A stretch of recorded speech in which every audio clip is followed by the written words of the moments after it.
Work was always my safe space. A place where I felt capable, accomplished, and in control. While other parts of my life sometimes felt chaotic, my job was the one thing I could count on. My boyfriend, Alex, often joked that my relationship with my laptop rivaled the one I had with him, but he said it with a smile. He was proud of how driven I was, even if he didn't always understand why I pushed myself so hard. It was during a particularly hectic project that I met Ethan. He wasn't new to the company, but we'd rarely crossed paths before. That changed when we were assigned to the same team for a major client pitch. From the beginning, there was an ease to working with him. He was sharp, creative, and had a knack for making even the most stressful situations feel manageable. At first, our connection felt purely professional. We'd exchange ideas, brainstorm strategies, and occasionally vent about the pressures of the job. But as the project dragged on and late nights in the office became the norm, our conversations started to drift into more personal territory. "You're always so composed," Ethan said one evening as we packed up our laptops. "How do you manage to keep it together?" I laughed, brushing off the compliment. "Trust me, it's mostly an act. Inside, I'm probably just as stressed as everyone else." "Still," he said, his smile lingering, "you make it look easy." It was a small comment, but it stayed with me. After the project ended, Ethan and I returned to our regular roles, but we continued to stay in touch. It started with occasional Slack messages, quick jokes about meetings that could have been emails, or sharing articles we thought the other would find interesting. But soon, the messages became more frequent, more personal. He'd ask about my weekend plans, or I'd tell him about a new restaurant Alex and I had tried. There was nothing inherently inappropriate about our conversations, but I couldn't deny the spark I felt every time his name popped up on my screen. One Friday afternoon, Ethan suggested grabbing coffee after work. "We've been so busy lately, I feel like I haven't actually gotten to know you outside of spreadsheets and PowerPoint slides," he said with a grin. I hesitated, but only for a moment. "Sure," I said, trying to sound casual. Sitting across from him at the cafe, I was struck by how easy it was to talk to him. We didn't just talk about work, we talked about our families, our dreams, the things that kept us awake at night. For the first time in a long time, I felt truly seen. The shift from friendly to something more wasn't sudden, it was a slow, almost imperceptible slide. A lingering glance here, a touch on the arm there. One evening, after a particularly long day, Ethan walked me to my car. As we stood in the dimly lit parking lot, he said, "You know, I've never met anyone like you." His words caught me off guard, and for a moment, I didn't know how to respond. But before I could say anything, he stepped back. "I'm sorry," he said quickly. "I shouldn't have said that." "It's okay," I replied, my voice barely a whisper. That night, as I lay in bed beside Alex, I couldn't stop replaying the moment in my mind. I felt a pang of guilt, but also a flicker of something I couldn't quite name, excitement, maybe, or the thrill of being seen in a way I hadn't felt in years. Alex, as usual, was understanding and supportive. "You've been working so hard lately," he said, brushing a strand of hair from my face. "Make sure you're taking care of yourself." His kindness only made the guilt worse. The next day, Ethan and I met for lunch to discuss an upcoming project. But as we sat in the corner booth of a quiet restaurant, the conversation quickly turned personal. "Do you ever feel like you're stuck?" he asked, his eyes searching mine. "Sometimes," I admitted. "But I think that's just part of life, isn't it?" "Maybe," he said, his voice soft. "Or maybe it's a sign that something needs to change." His words struck a chord, and for the rest of the afternoon, I couldn't stop thinking about them.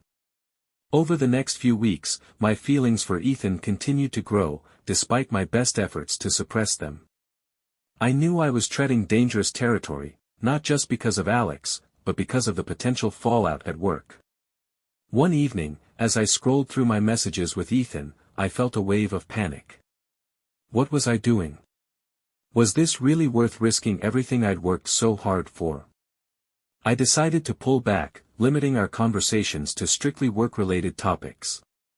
But even then, the tension between us was impossible to ignore. One evening, Ethan called me after work. "I need to talk to you," he said, his voice serious. We met at a park near my apartment, and as we walked along the winding paths, he said, "I can't keep pretending that I don't feel something for you." His words hung in the air, and for a moment, I didn't know what to say. "I don't know if I can do this," I said finally.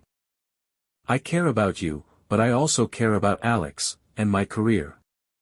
I can't risk losing everything." Ethan nodded, his expression conflicted. "I understand," he said. "But I had to tell you how I feel." That night, as I sat alone in my apartment, I realized I was at a crossroads.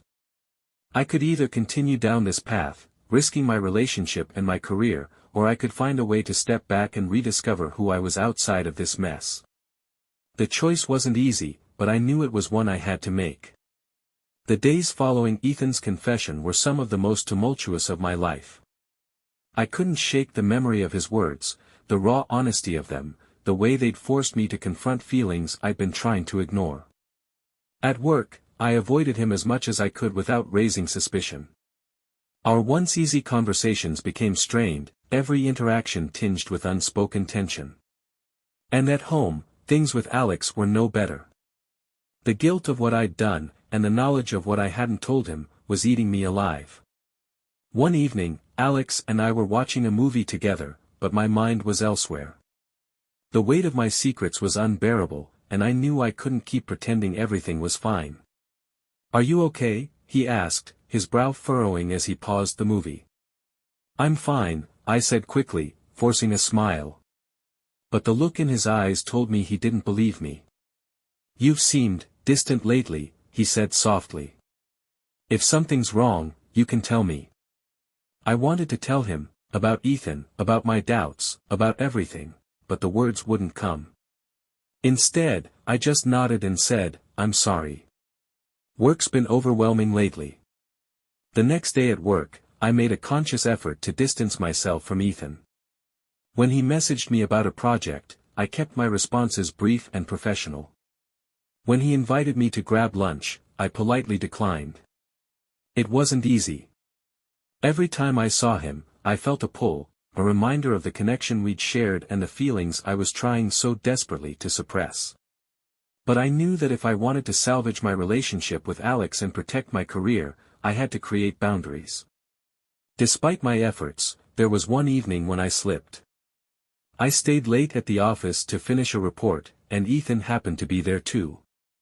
As I packed up my things, he approached me, his expression cautious. "Can we talk?" he asked. I hesitated, then nodded. We ended up sitting in the conference room, the city lights twinkling through the floor-to-ceiling windows. "I'm sorry if I've made things harder for you," he said, his voice low. "That was never my intention." "It's not your fault," I replied. "I let this happen too." For a moment, we sat in silence, the weight of everything unspoken pressing down on us. "I care about you," he said finally. "But I don't want to make things worse for you. If you want me to back off completely, I will." His willingness to step back was both a relief and a heartbreak. "I think that's for the best," I said, my voice barely above a whisper. That weekend, I met up with my best friend, Emma, for coffee. She'd always been my sounding board, the one person I could count on to give me honest advice. As we sat in the corner of the cafe, I blurted out, "I think I've messed everything up." Emma set down her cup, her eyes widening. "What happened?" I told her everything, about Ethan, about the emotional affair that had started so innocently and spiraled into something I could no longer control. "I don't know what to do," I said, tears streaming down my face. Emma reached across the table and took my hand. "Caroline, you need to figure out what you really want. This isn't just about Alex or Ethan, it's about you. What do you need to feel whole?" Her words stayed with me long after we said goodbye. That evening, I knew I couldn't keep avoiding the truth. Alex deserved to know what I'd been feeling, even if it meant risking our relationship. As we sat on the couch, I took a deep breath and said, "Can we talk?" His expression turned serious. "Of course. What's going on?" "I've been struggling," I admitted. "Not just with work, but with us. I feel like I've lost a part of myself, and I don't know how to get it back." Alex listened intently, his face a mix of concern and sadness. "Why didn't you tell me sooner?" he asked. "I was scared," I said. "Scared of hurting you, scared of admitting that I wasn't happy." He nodded slowly. "Do you still love me?" "Yes," I said without hesitation. "But I think I need to take some time to figure out who I am and what I want." After our conversation, Alex decided to stay with a friend for a while to give me the space I needed. His departure was both a relief and a source of deep sadness. I spent the following days reflecting on my choices and what had led me to this point. I knew I couldn't blame Ethan or Alex for my feelings of restlessness, those were mine to own. I decided to take a week off work to clear my head.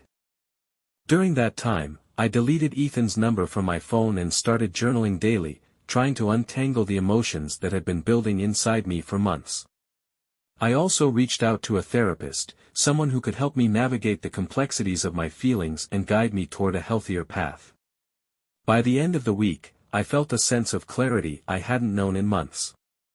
I wasn't sure what the future held for me and Alex, but I knew that I needed to focus on myself before I could give anything to anyone else. The quiet of my apartment without Alex was both unsettling and necessary. For the first time in years, I had no one to lean on, no distractions to pull me away from the mess I'd created. It was just me, my thoughts, and the work I needed to do to rebuild myself. The first few days were the hardest. I kept reaching for my phone to text Alex, then stopping myself. I felt the absence of Ethan too, though I knew it was for the best.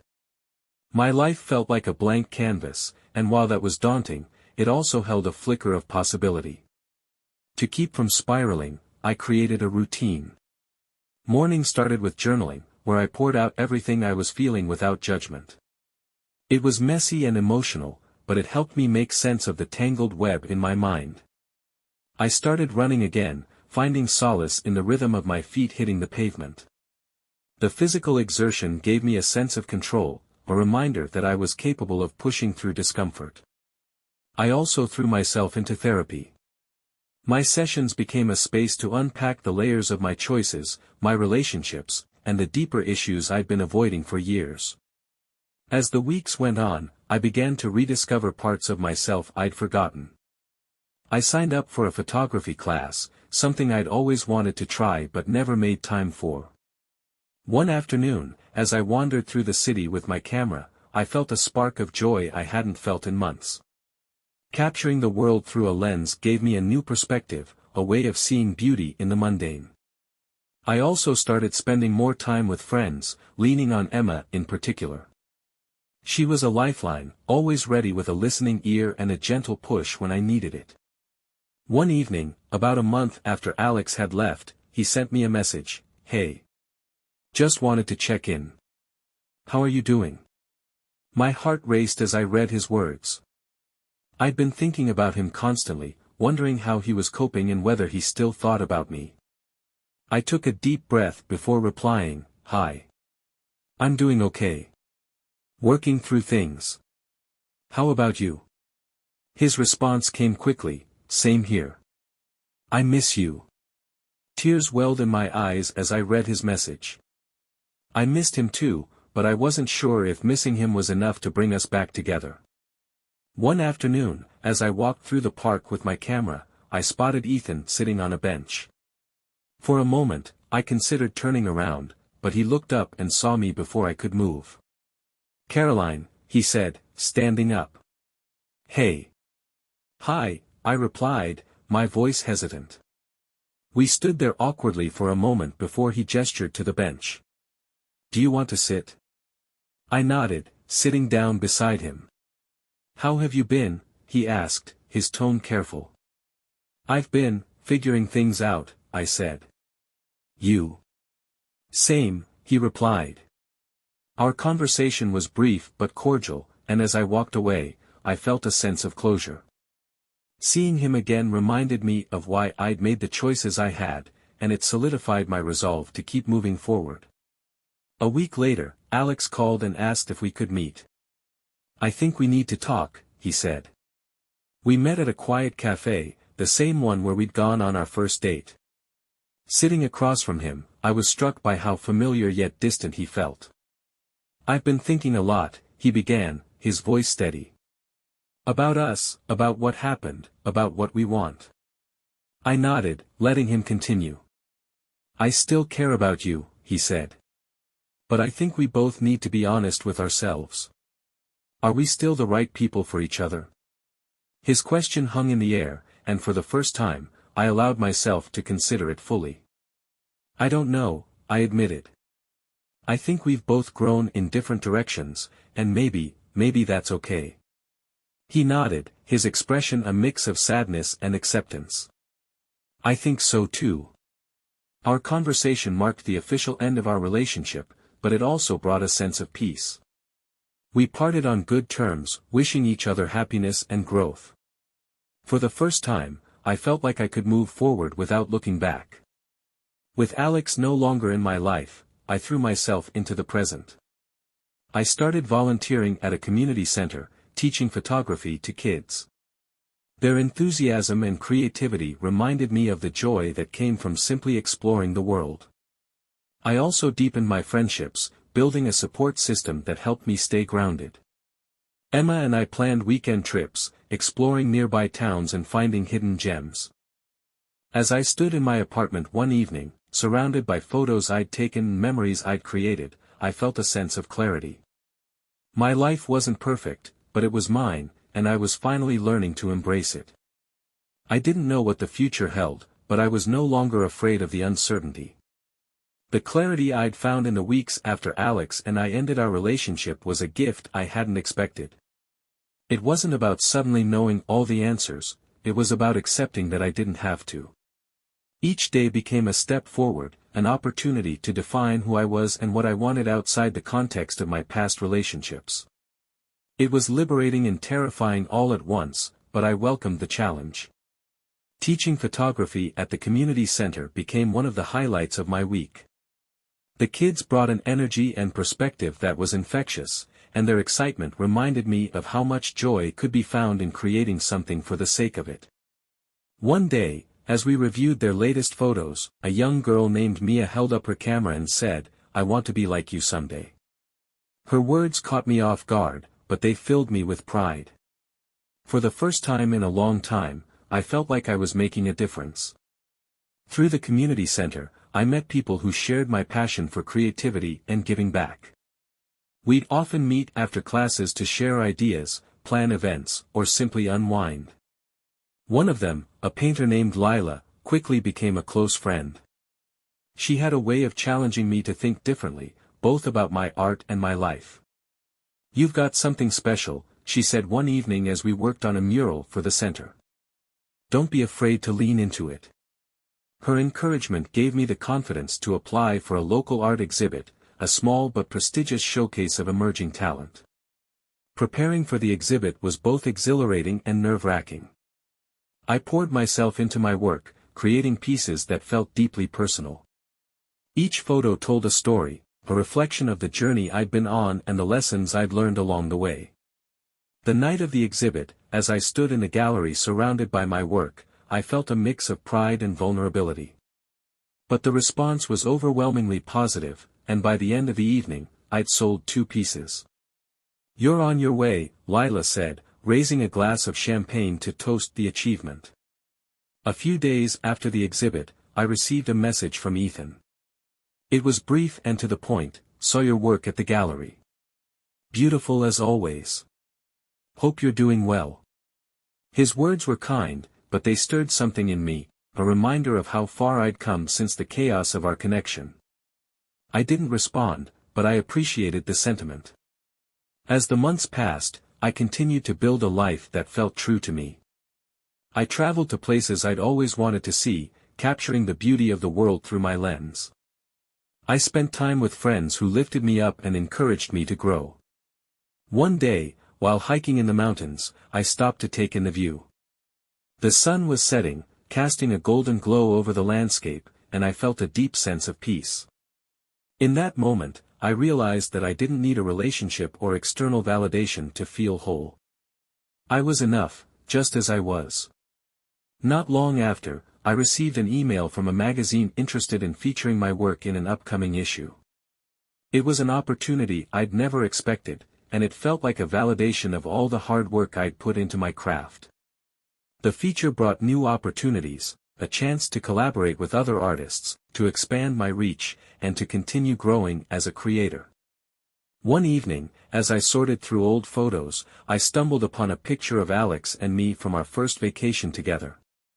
Seeing his face brought a pang of nostalgia, but it was different this time. Instead of sadness or regret, I felt gratitude. Alex had been a significant part of my life, and while our relationship hadn't lasted, it had taught me valuable lessons about love, resilience, and the importance of knowing yourself. With each passing day, I felt more excited about the future. There were still challenges to face, still dreams to chase, but I knew I had the strength to navigate whatever came my way. As I sat on the porch one evening, watching the stars twinkle above, I felt a sense of fulfillment I hadn't known in years. This was my life, not perfect, but perfectly mine. Months turned into a year, and the life I was building felt more like my own with each passing day. It wasn't without its challenges, moments of doubt and loneliness still crept in occasionally, but they didn't linger like they once had. I'd learned how to face them, acknowledge them, and let them pass. Every choice I made, from the people I surrounded myself with to the projects I pursued, was intentional. I was no longer living to meet someone else's expectations. For the first time, I felt free. The magazine feature turned out to be a bigger deal than I'd anticipated. It not only brought attention to my work but also opened doors I hadn't even considered. I started getting invitations to collaborate on projects, participate in panels, and even teach workshops. One invitation stood out, a keynote at a regional art conference. The thought of speaking in front of an audience terrified me, but Lila encouraged me to take the leap. "You've got a story worth sharing," she said. "People need to hear it." Her belief in me was the push I needed.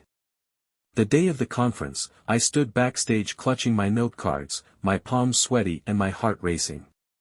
Public speaking had never been my strong suit, and the idea of baring my soul to a room full of strangers felt overwhelming.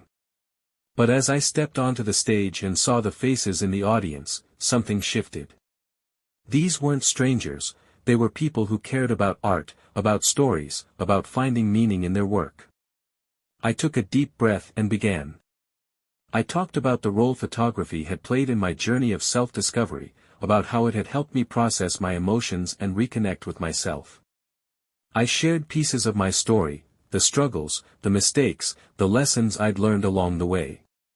By the time I finished, the room was quiet, and for a moment, I worried I'd said too much. But then the applause began, and it was deafening. Afterward, several people approached me to say how much my talk had resonated with them. "Thank you for being so honest," one woman said. "It's inspiring to see someone turn their struggles into something beautiful." Her words reminded me of why I'd taken the stage in the first place. A few weeks later, I received a letter from Alex. Seeing his handwriting on the envelope brought a wave of emotions, nostalgia, curiosity, and a twinge of sadness. Inside, his words were thoughtful and kind. "Caroline, I saw your feature in the magazine, and I just wanted to say how proud I am of you. It's clear you found your path, and I'm so glad to see you thriving. I've been doing some reflecting too, and I've come to realize how much I learned from our time together. Thank you for being such an important part of my journey. Alex." His letter was a reminder of how far we'd both come, and it filled me with gratitude for the role we played in each other's lives. Around the same time, I began to notice a deepening connection with someone new, a fellow artist named Nathan. We'd met through a collaborative project, and what started as a friendship gradually grew into something more. Nathan was different from anyone I'd been with before.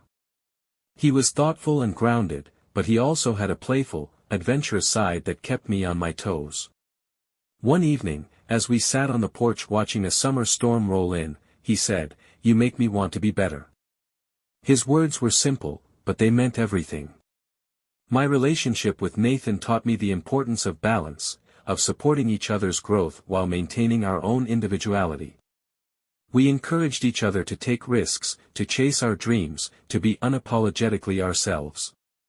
It wasn't always easy, but it was always worth it. One afternoon, as I cleaned out old boxes, I stumbled upon a stack of photos from my early days with Alex and Ethan. Seeing their faces brought back memories of a time when I'd been unsure of who I was or what I wanted. But instead of regret, I felt a sense of closure. Those chapters had shaped me, taught me lessons I wouldn't have learned otherwise, and ultimately led me to where I was now. With Nathan by my side and my art career thriving, I felt a sense of excitement about the future. There were still challenges to face, still lessons to learn, but I knew I was ready for whatever came next. One evening, as we walked along the beach, Nathan said, "What's your next big dream?" I smiled, thinking about all the possibilities. "I'm not sure yet," I replied. "But I know I'll figure it out." Life wasn't perfect, it never would be. But it was real, and it was mine, and that was more than enough. Every mistake I'd made, every lesson I'd learned, had brought me to this moment. And as I looked at the horizon, I knew I was exactly where I was meant to be.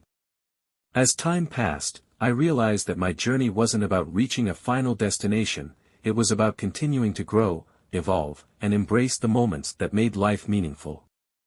Each new challenge and triumph added another layer to the person I was becoming.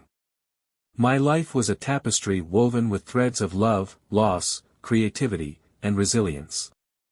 It wasn't flawless, but it was vibrant, and every imperfection made it uniquely mine. One morning, while scrolling through emails, I received an unexpected invitation. A prominent art residency program in Italy had reviewed my portfolio and wanted me to apply. My heart raced as I read the details. It was a dream opportunity, 3 months in Florence, collaborating with artists from around the world, immersed in a culture that had inspired generations of creators. But the idea of leaving everything behind, even temporarily, was daunting. "What's stopping you?" Nathan asked that evening as we sat in my studio. "Fear," I admitted. "Fear of failing, of not being good enough, of leaving everything here." "You're more than good enough," he said, taking my hand. "And I'll be here when you get back." His support gave me the courage to submit my application.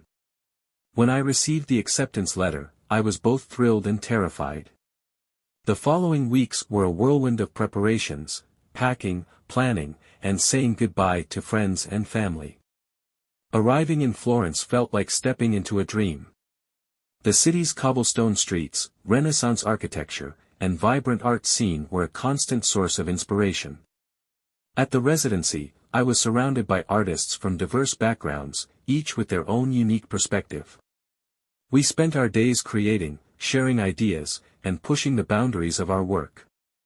One evening, as I wandered through the Uffizi Gallery, I found myself drawn to a particular painting.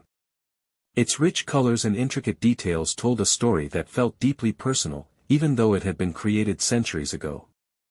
Standing there, I realized that art wasn't just about technique, it was about connection, about capturing the essence of what it meant to be human. This realization shifted my approach to my own work. I began experimenting with new techniques, blending photography with painting and mixed media.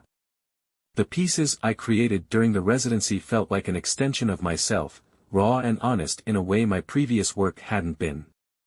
The friendships I formed during the residency became another unexpected gift. There was Elena, a sculptor whose bold creations challenged societal norms, and Luis, a painter who used vibrant colors to explore themes of identity and belonging. Together, we supported and challenged each other, pushing past our comfort zones and celebrating each other's successes. One night, as we sat on a terrace overlooking the city, Luis said, "This feels like home, not because of the place, but because of the people." His words resonated deeply. Throughout the residency, Nathan and I kept in touch through video calls and messages. His unwavering support reminded me of how much he cared, and it gave me the strength to fully immerse myself in the experience. "I'm proud of you," he said during one call. "You're doing exactly what you were meant to do." Hearing those words from someone who truly understood me meant everything. When the residency ended, returning home felt bittersweet. I missed Florence and the friends I'd made, but I was also eager to bring everything I'd learned back with me. Nathan was waiting for me at the airport, his smile warm and familiar. "Welcome home," he said, pulling me into a hug. "It's good to be back," I replied, realizing just how much I'd missed him. The work I created in Florence opened new doors. Galleries began reaching out, asking to feature my pieces, and I was invited to speak at events about the intersection of art and identity. But the greatest impact was internal. I felt more confident in my voice, more certain of who I was and what I wanted to share with the world. One evening, as Nathan and I walked along the river, he asked, "Do you ever think about where you started? How far you've come?" "All the time," I said, smiling. "It's hard to believe sometimes." I thought about the version of myself who had felt lost and unsure, who had made mistakes but found the courage to learn from them. Every step of the journey had led me here, to a life that felt authentic and fulfilling. With each passing day, I felt more excited about the possibilities ahead. There were still challenges to face, still lessons to learn, but I knew I had the strength to navigate them. Because life wasn't about perfection, it was about growth, connection, and embracing the beauty of the unknown. As Nathan and I stood on the riverbank, watching the sun set over the water, I felt an overwhelming sense of gratitude.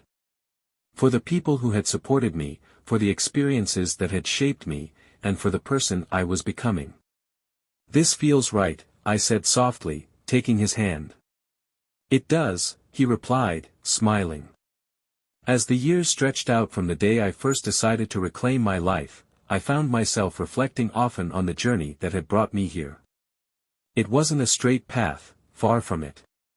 There were twists and turns, moments of doubt, and choices that had hurt both myself and others. But every step, every stumble, had taught me something invaluable. My life now felt like a mosaic, pieced together from lessons learned, risks taken, and dreams rediscovered. It wasn't perfect, but it was mine, and that made it beautiful. The work I created after the residency in Florence continued to open doors. I was invited to curate an exhibit at a prominent gallery, showcasing not only my pieces but also works from emerging artists I'd met along the way. The theme of the exhibit was transformation, a reflection of the personal journey I'd been on. On opening night, as I walked through the gallery, I felt a deep sense of pride. The room buzzed with conversation, and I caught snippets of people discussing the pieces and their impact. "It's like you can feel the emotions behind every brushstroke," one woman said, pausing in front of one of my mixed media pieces.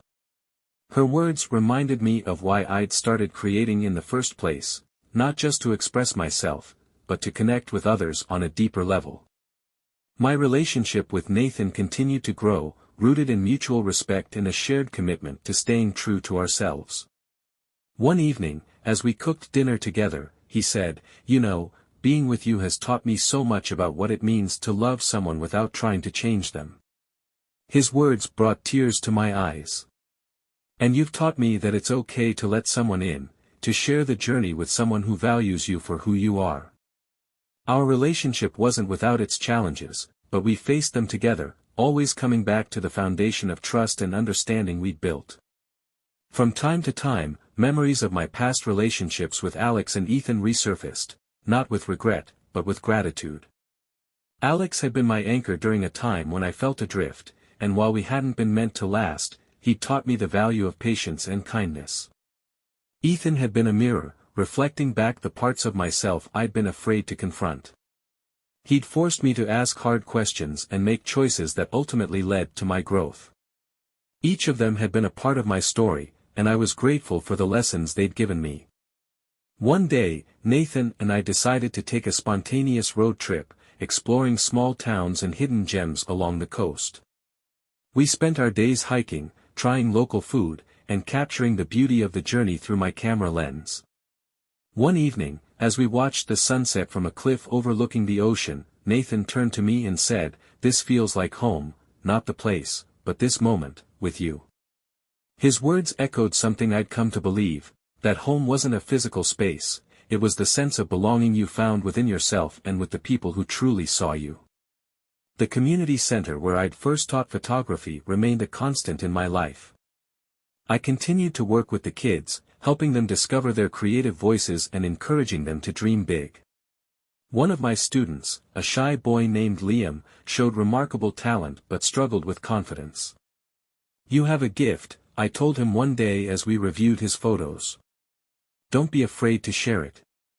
A year later, he submitted his work to a local contest and won first place. Seeing his joy reminded me of the ripple effect of believing in someone, and of how much others had believed in me when I needed it most. As I sat on the porch one evening, looking out at the twilight sky, I thought about the person I'd been at the start of this journey. She was scared, uncertain, and unsure of her place in the world. But she was also brave, willing to ask the hard questions and take the first step toward change. I realized that every version of myself, from the girl who felt lost to the woman who now stood strong, deserved gratitude. They were all part of the story, each one building on the other to create a life that felt authentic and full. While I didn't know exactly what the future held, I felt ready to embrace it.